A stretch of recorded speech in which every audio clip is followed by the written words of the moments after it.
नमस्कार, मैं हूं आपके साथ नेहा दुबे। एपीएन के लोकप्रिय कानूनी प्रोग्राम लीगल हेल्पलाइन में आप सभी का बहुत स्वागत है। इसमें हमारे कानूनी विशेषज्ञ रोजमर्रा की जिंदगी की समस्याओं से जुड़े कानूनी मसलों पर आपकी शंकाओं का समाधान करते हैं। आप भी इस प्रोग्राम के माध्यम से जुड़ सकते हैं, फोन करके कानूनी राय ले सकते हैं। आज हम कॉपीराइट से जुड़े हुए कानून की जानकारी देंगे। कॉपीराइट बौद्धिक संपदा से जुड़ा हुआ मामला है।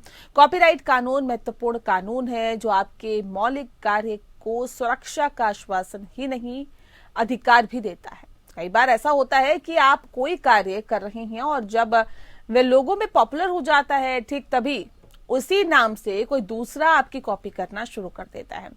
ऐसी स्थिति में कंफ्यूजन होता है और असली मालिक कौन है और नकली कौन है। इसके अलावा आपके कार्य की मौलिकता भी नष्ट हो जाती है, काम की चोरी होती है। जाहिर तौर पर ऐसे में भारी नुकसान होता है। सवाल उठता है कि इससे बचने के क्या उपाय हैं, तो उसका ही जवाब है कॉपीराइट। कॉपीराइट का मतलब यही है कि ओरिजिनल काम की कोई कॉपी नहीं कर सकेगा और उस पर आपका हक बना रहेगा, उसकी मौलिकता बनी रहेगी। कॉपीराइट के अंतर्गत फिल्म और साहित्य से जुड़े काम तो आते ही हैं, साथ ही साथ लेखन, साउंड रिकॉर्डिंग, बिजनेस, स्टार्टअप इत्यादि भी इसमें अलग अलग स्तर पर शामिल है। आज देश में कॉपीराइट कानून है जो मौलिकता के अधिकार की सुरक्षा करता है। ये तो ठीक है बुनियादी जानकारी। विस्तार से जानकारी देंगे आज के हमारे कानूनी विशेषज्ञ अभिव्यक्त। आपको बता दें कि अधिवक्ता अभिजीत चट्टोपाध्याय जी आज इस वक्त हमारे साथ जुड़े हुए हैं। बहुत स्वागत है अभिजीत जी आपका। अभिजीत जी, आपको कॉपीराइट से जुड़े हुए तमाम कानूनी पहलुओं को समझाएंगे, उसकी जानकारी देंगे। अगर आपका भी कोई सवाल है तो आप फोन करके कानूनी राय ले सकते हैं। फोन लाइंस खुल चुकी हैं। तो एक बार फिर से विषय आपको बता देते हैं। विषय दरअसल है कॉपीराइट से जुड़ी हुई कानूनी जानकारी। अगर आप चाहते हैं तो 0120-6127-937 पर कॉल करिए। दूसरा नंबर हमारा है 6127-938। इन दोनों ही नंबर्स पर कॉल करके आप कॉपीराइट एक्ट से जुड़ी हुई तमाम कानूनी पहलुओं को समझ सकते हैं, उसकी जानकारी ले सकते हैं और अपने सवाल का जवाब ले सकते हैं। अभिजीत जी लगातार हमारे साथ जुड़े हुए हैं। अभिजीत जी, इस खास कार्यक्रम की शुरुआत में पहला सवाल सबसे पहले हमारे दर्शकों को बता दीजिए कि कॉपीराइट एक्ट क्या है और क्यों ये एक्ट बनाया गया। नमस्कार जी नमस्कार। एक कॉपीराइट जो है हमारा, मान लीजिए कोई भी इंसान की जो नया नया सोच आता है, नया नया कुछ बनाता है, किसी का स्कल्पचर, आर्टिस्टिक वर्क, कोई किताब लिखता है, कोई शिल्पी मतलब जो आंकते हैं, कोई डेकोरेशन करता है, कुछ भी कोई नया इनोवेशन कोई बनाते हैं तो उसी के लिए उनका एक अधिकार होता है। कोई गाना गाता है, गाना के रिकॉर्ड बनता है, कोई यूट्यूब में गाना और कुछ बनाता है यूट्यूब में, कोई इंफॉर्मेशन देता है, तो ये सारे चीज कभी कभी हमें कॉपीराइट की जरूरत पड़ता है। कॉपीराइट क्या होता है? कोई भी एक चीज मैंने इनोवेट किया, कोई एक चीज मैंने तैयारी किया, मेरा अपना सोच से, मेरा इंटेलिजेंस से मैंने बनाया, तो उसी की कॉपी करके दूसरी बंदा उसका फायदा उठाता है। मैं फिलहाल एक प्रैक्टिकल नॉलेज के बारे में बोल रहा है। हमारा जो मुद्रा लोन होता है प्रधानमंत्री की योजना में, इसी सेम लोगो लगा के एक कंपनी खुला है, वो भी मुद्रा लोन भी दे रहा है। और इसमें क्या हो रहा है, आदमी को गुमराह करके उसको चीट कर रहा है और उसी लोगों को, जैसे कि वो लोगो रजिस्टर्ड होता तो कानूनी कार्रवाई हो सकता है, लेकिन मुझे लग रहा है कि सरकार ने उसका कॉपीराइट नहीं किया होगा। तो इसीलिए कॉपीराइट की जरूरी है। जब तक कॉपीराइट नहीं होगा तो कोई भी आदमी उसको डुप्लीकेट बना के उसी की मार्केट में, सोसाइटी में, देश में जी उसकी भ्रमित कर सकते हैं, आदमी को गुमराह करके पैसा कमा सकते हैं। तो इसीलिए कॉपीराइट चाहिए। हमारा कोई भी एक किताब हमने लिखा है, कोई हम एक आर्टिस्टिक, मान लीजिए कोई एक फोटो या तो बनाया, तो उसका अगर हम लोग रजिस्टर नहीं करेंगे तो कॉपीराइट की वायलेशन के लिए उनको हम जेल में भी नहीं भेज सकते। तो इसीलिए हमारा कॉपीराइट जरूरी है। अरे कॉपीराइट कानून जो है बहुत पुराना है, ये 1957 की है। हमारा इंडिपेंडेंस की तहत इंडिपेंडेंस आया 47 में, इसका 10 साल बाद ही एक कानून आ गया कॉपीराइट एक्ट। जी ठीक है सर, ये बताइए कि कॉपीराइट का नया कानून तो आपने बता दिया, और ये भी बता दीजिए कि इसका महत्व क्या है और कॉपीराइट कानून के 3 तत्व क्या होते हैं, इस बारे में भी थोड़ा प्रकाश डालें। देखिए इसमें क्या होता है ना, कॉपीराइट तो कानून है ही, लेकिन जो लोग कॉपीराइट एडॉप्ट करते हैं उसी के लिए कॉपीराइट होता है। अगर मान लीजिए कॉपीराइट किसी ने नहीं लिया होगा, मैंने अभी एपीएन न्यूज से बात कर रहा है, अगर एपीएन नेम जो है, ये एपीएन नेम अगर कॉपीराइट रजिस्टर्ड नहीं होगा तो मैं भी एक टीवी चैनल खोल के एपीएन खोल के लगा देंगे। तो कॉपीराइट की ये जरूरी है। अभी बहुत सारे यूट्यूब चैनल बन गया, न्यूज चैनल आ गया, और हर एक दूसरे की कॉम्पिटिटर बन गया। तो एक कंपटीशन तब भी होता है कि जब जिसका कॉपीराइट है उसके साथ कॉपीराइट कोई वायलेट करता है, तो उसमें कॉपीराइट की वायलेशन के तहत उनके ऊपर केस दर्ज हो सकता है। अगर हम कॉपीराइट नहीं करेंगे तो सामने वाले जो है वो उसको यूज करेंगे, और उसको यूज करने के मतलब हो गया कि हमारा चोट पहुंचाएगा, हमारा नुकसान बनेगा।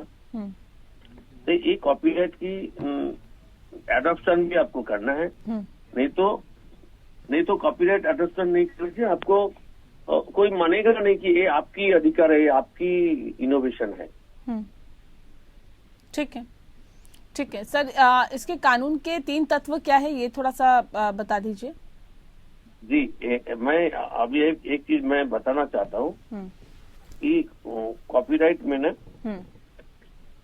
जैसा अभी नया तीन सेक्टर है हमारा। वो क्या क्या है?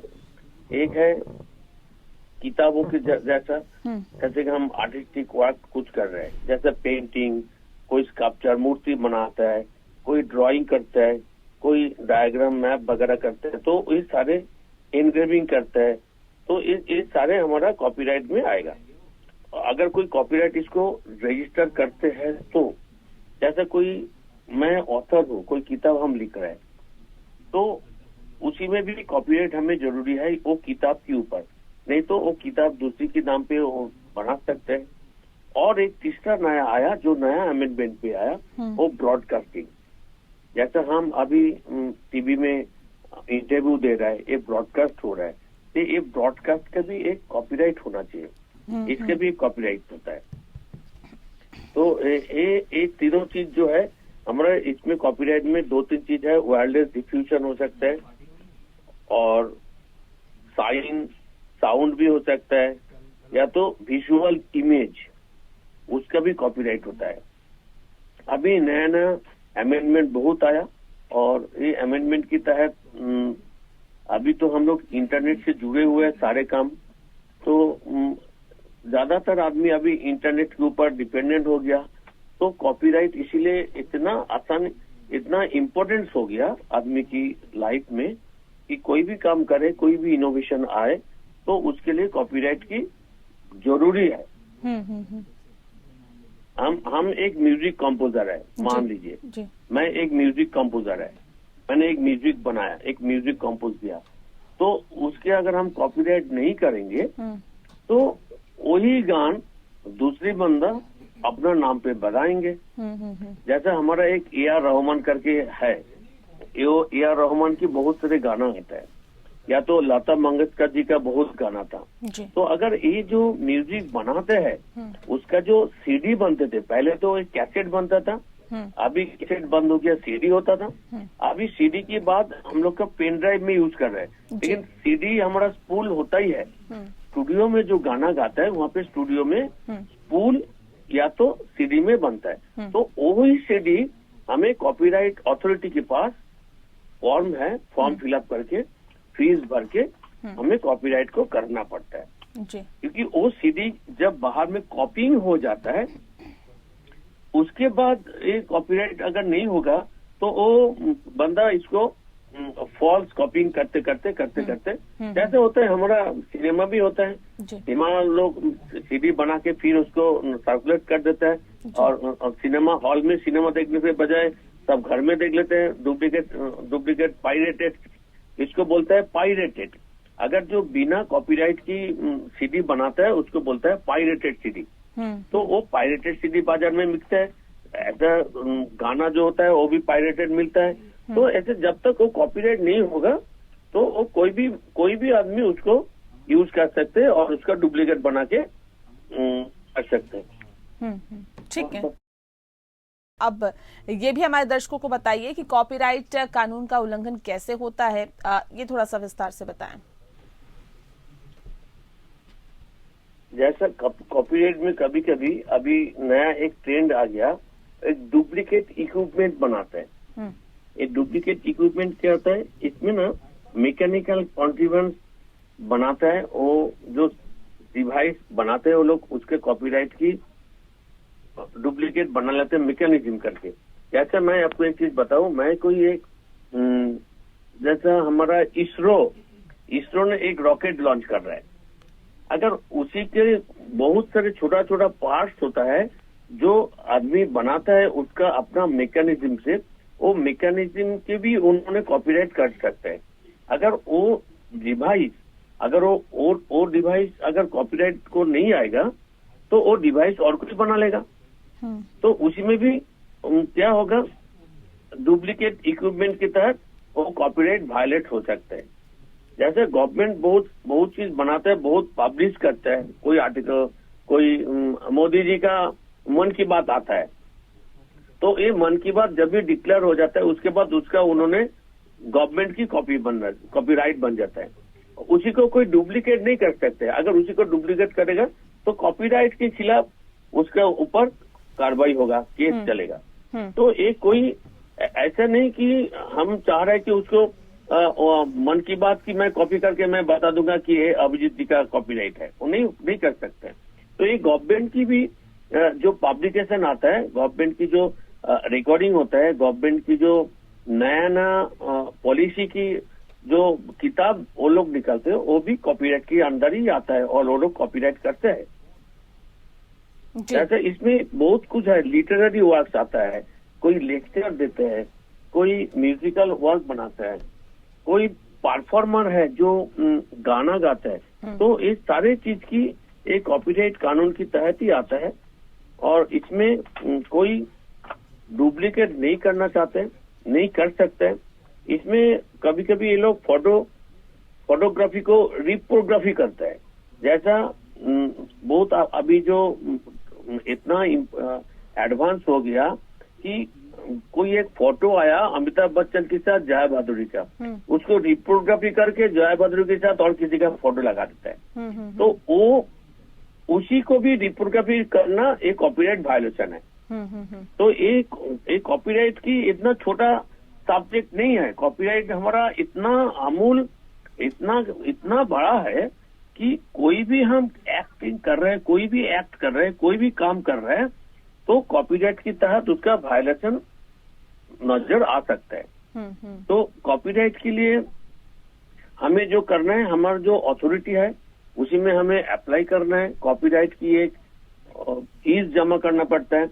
एक चीज मैं आपको जरूर बताऊंगा, आज के डेट में हम लोग जब कंपनी रजिस्ट्रेशन के लिए अप्लाई करते हैं, वो कंपनी रजिस्ट्रेशन के नाम जो आता है, वो नाम जब भी अप्लाई करते हैं उसी टाइम उसका कॉपीराइट बन जाता है। पहले ऐसा नहीं था। मैं एक उदाहरण की तरह मैं बोल रहा हूँ कि हम लोग सब जानते हैं सिटी बैंक करके। तो सिटी बैंक की जो है ना, वो इंडिया में तो नहीं है, ये इमेंस मल्टीनेशनल कंपनी विदेशों की है। लेकिन वो जब इंडिया में बिजनेस चालू किया तो वो सिटी वर्ड CITI, इसी को उन्होंने कॉपीराइट रजिस्टर्ड करा लिया। अभी वो सिटी वर्ड्स को कोई यूज नहीं कर सकता है इंडिया में। तो ऐसा एक हमारा पास भी एक केस आया था जिसमें उन्होंने सिटी कॉर्प करके एक कंपनी खुला था, जो बाद में सिटी बैंक ने उसका चैलेंज किया था। लेकिन जब सिटी बैंक ने इंडिया में काम करने के लिए आया उसका पहले ही इनका कंपनी रजिस्ट्रेशन था, तो वो कॉपीराइट की वायलेशन नहीं हुआ।